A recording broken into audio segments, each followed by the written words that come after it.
এখন পর্যন্ত বুঝতেছি না কে ওইখানে, আর একটু সামনে গেলে বুঝবো। এই দেখেন কি সুন্দরভাবে ঘুমিয়ে আছে ঘাসের মধ্যে। এ খুব ভালো মনের মানুষ, খুব নরম মনের মানুষ। তার নাম হচ্ছে নিষেধ। তাকে দেখলে একেবারে ইতালিয়ানদের মতো মনে হয়, কিন্তু সে ইতালিয়ান না, তার বাড়ি হচ্ছে আলবানিয়া। ঘাসের মধ্যে শুয়ে আছে। আমি তাকে জিজ্ঞেস করলাম আমি কি তাকে ডিস্টার্ব করলাম নাকি। সে বলছে না না, কোনো সমস্যা নেই, আমি ফোন দেখতেছি।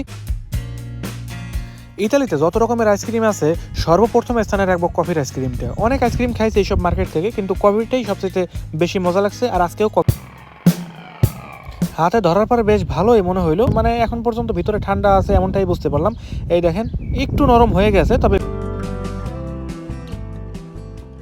এইসব দেশের আধুনিক সব নিয়ম। পার্কের মধ্যে পানি দেওয়ার জন্য কোনো মানুষের প্রয়োজন নেই, তারা একটা মেশিন রেখে দিছে। এটা সময় মতো পানি দেবে, আবার সময় মতো বন্ধ হয়ে যাবে। আসসালামু আলাইকুম সবাইকে, আমি ইতালি থেকে শেখ নিলয়। কেমন আছেন সবাই? আশা করবো যে যেখানে আছেন অনেক ভালো এবং সুস্থ আছেন। আজকে দুপুরে খাওয়ার পরে আর অপেক্ষা করিনি, ভাবলাম কিছুদিন পরে যেহেতু রিসোর্ট খুলে দেবে, তার আগের কিছু দৃশ্য আপনাদের সাথে শেয়ার করি।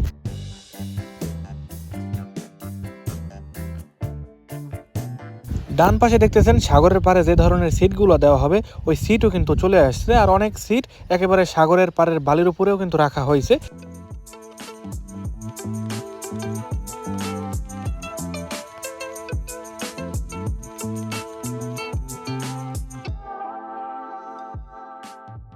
আমি এখন যে ওয়াশরুমের মধ্যে আছি, এটা হচ্ছে সুইমিং এর পিছনের দিকে। যারা আর কি সুইমিং ব্যবহার করবে তাদের জন্য এই ওয়াশরুমটাই কাছে হবে। আর এখানে যে পানিটা আছে, পানিটা খাওয়ার জন্য উপরে লেখা আছে আকুয়া পোতাবিলে বা ড্রিঙ্কিং ওয়াটার। পাশে একটা সিট আছে, এইটার উপরে বাচ্চাদেরকে রেখে তাদের পোশাক আশাক চেঞ্জ করা আরও অনেক রকমের কাজ কিন্তু করতে পারে। হাত শুকানোর জন্য এখন আর টিস্যুর প্রয়োজন নেই। এই ধরনের আধুনিক যন্ত্রগুলো মানুষের কাজ একেবারে সহজ করে দিছে। এটার নিচে হাত রাখলে গরম বাতাস বের হবে এবং সেই গরম বাতাসে খুব অল্প সময়ের মধ্যেই হাতকে শুকিয়ে ফেলবে। রিসোর্টের মধ্যে যত রকমের কাজগুলো করা হয় সব একেবারে সতর্কতার সাথে করে। হলুদ এই সিগন্যালটা তখনই ব্যবহার করে যখন আর কি এই ফ্লোরটাকে মোছা হয় বিভিন্ন রকমের সাবান দিয়ে, যখন আর কি পিছলা হয়ে যায়, যাতে মানুষ দেখলেই বুঝে যে এইখানে কিছুক্ষণ আগে পরিষ্কার করা হয়েছে। বা জোরে যদি হাঁটাহাঁটি করে যে কোনো সময় পড়ে যাওয়ার সম্ভাবনা আছে, এইটা দিলে খুব সহজেই বুঝতে পারে যে এই জায়গাটায় সতর্ক থাকতে হবে। যদি কেউ এই ওয়াশরুমে এসে আটকা পড়ে যায়, তাদের জন্য ইমার্জেন্সি একটা সুইচ আছে। এই রশিটাকে ধরে নিচে টান দিলে অফিসের মধ্যে বা যেখানে আর কি রিসিপশন, সেখানে জোরে একটা শব্দ হবে, তারা কিন্তু খুব তাড়াতাড়ি এখানে চলে আসবে সাহায্যের জন্য। চলুন এবার আমরা একটু পার্কিং অনে যাই। এটা হচ্ছে পার্কিং 1 আর পার্কিং 2 এটার পাশেই। ওইটা যাওয়ার জন্য আবার একটা কোড নাম্বার দেওয়া লাগে, গেট খোলা লাগে, একটু ঝামেলা। ওইদিকে আমরা যাবো না, আমরা এইখান দিয়ে একটু ঘোরাঘুরি করি। দূরে দেখা যাচ্ছে কোনো একজন লোক শুয়ে আছে, মনে হয় আমাদের দলের এই কেউ রেস্ট করতেছে। যেহেতু 1.5 ঘন্টা সময় হাঁটাহাঁটি করা কোনোভাবেই সম্ভব না, এই 1.5 ঘন্টা সময় যদি একটু রেস্ট নেয়, পরবর্তী কাজের জন্য একেবারে শান্তিতেই কাজ করা যায়, কোনো রকমের সমস্যা হয় না। এখন পর্যন্ত বুঝতেছি না কে ওইখানে, আর একটু সামনে গেলে বুঝবো। এই দেখেন কি সুন্দরভাবে ঘুমিয়ে আছে ঘাসের মধ্যে। এ খুব ভালো মনের মানুষ, খুব নরম মনের মানুষ। তার নাম হচ্ছে নিষেধ। তাকে দেখলে একেবারে ইতালিয়ানদের মতো মনে হয়, কিন্তু সে ইতালিয়ান না, তার বাড়ি হচ্ছে আলবানিয়া। ঘাসের মধ্যে শুয়ে আছে। আমি তাকে জিজ্ঞেস করলাম আমি কি তাকে ডিস্টার্ব করলাম নাকি। সে বলছে না না, কোনো সমস্যা নেই, আমি ফোন দেখতেছি। আমি তারপর বললাম যে আমি কয়েকটা ছবি তুলি। সে বললো যে তোলো, কোনো রকমের সমস্যা নেই। তারপর বললাম যে এখানে কি মশা টশা কিছু নাই, ডিস্টার্ব করে না। সে বলছে না, আমি আমার সারা গায়ে মেডিসিন দিয়ে রাখছি, মশা আমার কাছেও আসতে পারবে না। আপনাদের সাথে এখন এই পর্যন্তই, দেখা হবে বিকালে, একেবারে কাজ শেষ করব তারপরে। শুভ বিকাল সবাইকে। আজকে আমরা রওনা করছিলাম পার্কে যাওয়ার সময় ভাবলাম গরমের দিন যেহেতু একটু গরমের খাবার দাবার খাই। চলে আসলাম মার্কেটে একটা আইসক্রিম নেওয়ার জন্য, যদিও একটা না, এক প্যাকেট। এই প্যাকেটের মধ্যে টোটাল 6 পিস আইসক্রিম আছে। ইতালিতে যত রকমের আইসক্রিম আছে, সর্বপ্রথম স্থানে রাখবো কফির আইসক্রিমটা। অনেক আইসক্রিম খাইছে এইসব মার্কেট থেকে, কিন্তু কফিটাই সবচেয়ে বেশি মজা লাগছে। আর আজকেও কফির ফ্লেভারটাই নিয়েছি। ইতালিতে শীতকালেও কিন্তু আইসক্রিম পাওয়া যায়, কিন্তু শীতে যা পাওয়া যায় তার চাইতে কয়েকশো গুণ বেশি পাওয়া যায় গরমের দিনগুলোতে। যদিও গরম এখন পর্যন্ত শুরু হয় না, আরও কিছুদিন অপেক্ষা করতে হবে।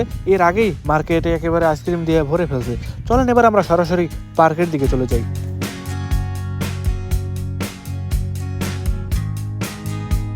আইসক্রিম তো নিলাম, এবার যাওয়ার সময় যদি রাস্তার মধ্যে অতিরিক্ত জ্যাম লাগে, তাহলে কিন্তু কোনোভাবেই আইসক্রিম খাওয়া যাবে না। কারণ এই আইসক্রিম সর্বোচ্চ 20 থেকে 25 মিনিট ভালো থাকে, এর মধ্যে একেবারে শক্ত থাকে, এরপর আস্তে আস্তে নরম হয়ে যায়। আশা করি পার্ক পর্যন্ত যেতে যেতে রাস্তায় খুব বেশি একটা জ্যাম সৃষ্টি হবে না। এই মুহূর্তে রাস্তায় একটু মানুষ কম। বাম পাশের রাস্তাটার মধ্যে একটু ভিড় বেশি, আর ডান পাশে যেটা দিয়ে আমি যাইতেছি এর মধ্যে খুব বেশি একটা নাই। আমি বেশ ভালো গতি দিয়ে সামনে আগাচ্ছি। ইতালির রাস্তাগুলোর মধ্যে চলাফেরা করে একটা মজা হয়েছে, এইসব রাস্তায় আমাদের দেশের মতো কোনো রকমের ভ্যান বা হুন্ডা, আমাদের দেশে হুন্ডা কিন্তু চিপা চাপা দিয়ে ঢুকে যায়। এইসব দেশে এই নিয়মটা খুব বেশি একটা দেখা যায় না, বা খুব ছোট যে গাড়িগুলো আছে রিক্সা, অটো, এই ধরনের যানবাহনগুলো এইসব দেশে নাই, যার কারণে রাস্তায় চলতে গেলে খুব বেশি একটা সমস্যায় পড়তে হয় না। পার্কে আসতে আসতে বেশ সময় লাগছে, আর অপেক্ষা করব না, তাড়াতাড়ি করে আইসক্রিমের প্যাকেটটা খুলি এবং দেখি ভিতরে আছে কিনা। উপরে একেবারে বড় করে লেখা আছে ক্যাফে। হাতে ধরার পরে বেশ ভালোই মনে হইলো, মানে এখন পর্যন্ত ভিতরে ঠান্ডা আছে এমনটাই বুঝতে পারলাম। এই দেখেন একটু নরম হয়ে গেছে, তবে বেশি একটা হয়নি। এবার খুলি, দেখি যে খোলার পরে ভিতরটা আসলে কেমন। মনে হয় কিছুটা কাগজের সাথে লেগে থাকবে।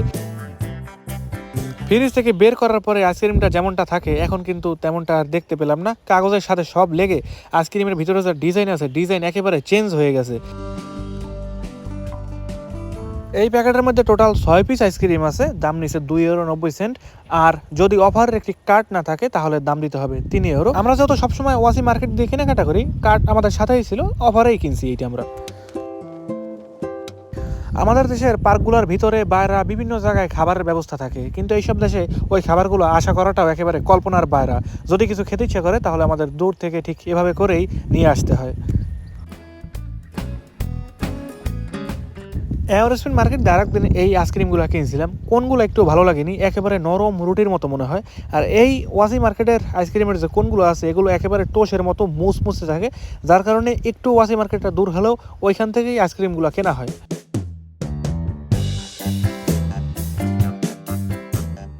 আমাদের কাছে টোটাল 6 পিস আইসক্রিম ছিল, 4 জনে 4 পিস নিয়েছি, আমি একটা, ভাই একটা, বাবা, আম্মু, 4 জনে 4টা, এখন পর্যন্ত আছে 2টা।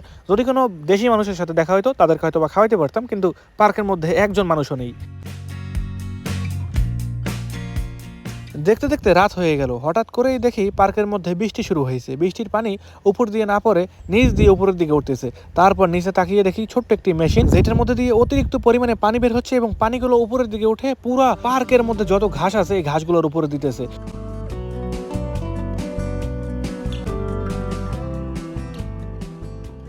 এইসব দেশের আধুনিক সব নিয়ম, পার্কের মধ্যে পানি দেওয়ার জন্য কোনো মানুষের প্রয়োজন নেই, তারা একটা মেশিন রেখে দিছে, এটা সময় মতো পানি দেবে আবার সময় মতো বন্ধ হয়ে যাবে।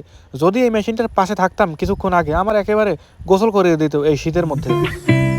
আজকের এই ছোট্ট ভিডিওটি এ পর্যন্তই, আর বেশি বড় করতে চাই না। দেখা হবে পরবর্তী কোনো নতুন ভিডিওতে। আর আজকের এই ভিডিওর মধ্যে কোনো ভুল হয়ে থাকলে অবশ্যই ক্ষমা করে দিবেন। বাই বাই সবাইকে।